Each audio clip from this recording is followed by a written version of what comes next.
El presidente del Senado aseveró que aún no es tiempo para que el Ejército y la Marina regresen a sus cuarteles porque han sido gobernadores estatales quienes han solicitado su presencia en las calles a fin de combatir al crimen organizado. El presidente de la Cámara de Diputados aseguró que el Poder Legislativo está consciente de que es necesario dar uñas y dientes a las Fuerzas Armadas para desempeñar sus labores. Lo primero es que los diputados tenemos el gran respeto por nuestras Fuerzas Armadas.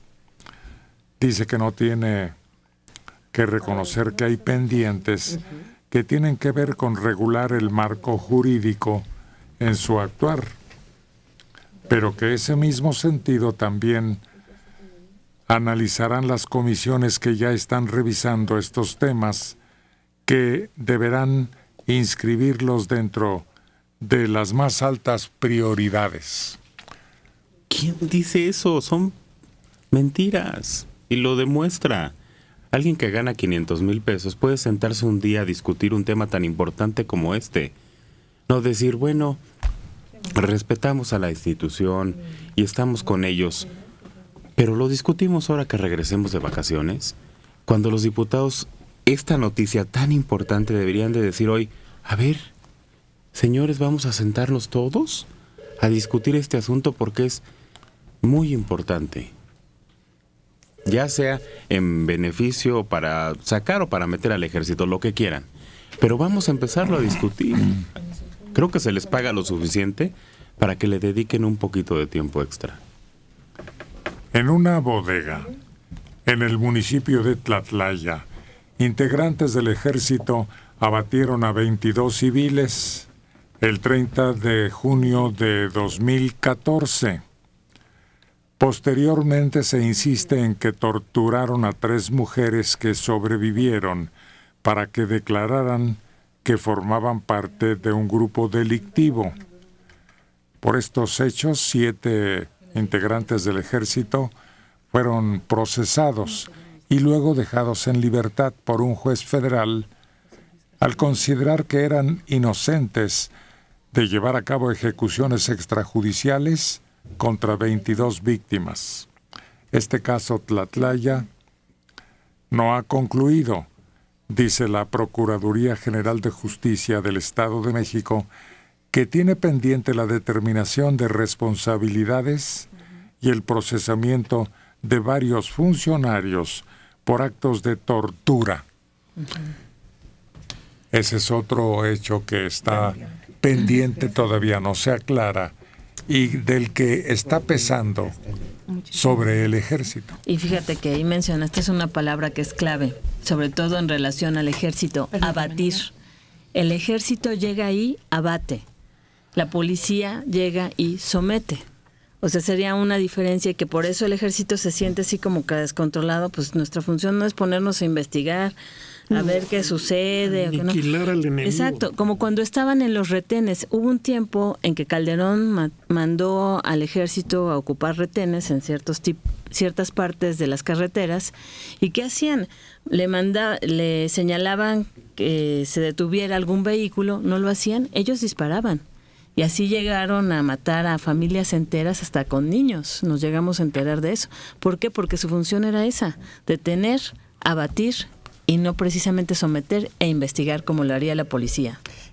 Recuerdo cuántos años hace cuando la primera incursión que recuerde del ejército en Iztapalapa, todos los estudios que motivaron este hecho, diciendo cómo la educación del policía y del soldado son totalmente distintos y la improcedencia de que soldados se pusieran en Iztapalapa a realizar funciones que eran de la preventiva, que eran de la judicial, y fue muy discutido, pero después llegó Calderón y a estas alturas La crispación es tremenda, la crispación es absoluta y ahora el presidente del país debe estar muy preocupado porque no es cualquier cosa esta declaración del secretario de la Defensa. Yo recuerdo dos hechos. Uno protagonizado por Morales Lechuga. Una avioneta llegó para entregar paquetes de droga y aterrizó. Y la policía, al llegar, fue atacada por el ejército, miembros del ejército, según los uniformes y las armas. Todo esto fue tomado por un avión de la DEA que venía detrás de la nave que transportaba droga. Se formó un gran escándalo. Creo que fue, puedo estar equivocado, en Tlayacapan, Veracruz. Así es. Otro hecho que causó gran revuelo fue cuando una mujer, por presión del ejército, falleció y se dijo que había sido atacada en montón por los soldados. Y cuando el presidente entonces, Felipe Calderón, dio parte del hecho, ¿fue Fox? Sí. Zongolica. Sí. Determinaron que había sido un problema estomacal lo que le había causado la muerte. Gastritis aguda. Ayer ustedes mencionaban el levantón de Ríos. Fue por el ejército. Sacó un libro del ejército y Barragán, creo que era Barragán, ¿cómo se llamaba? García Barragán, paz que lo levanta.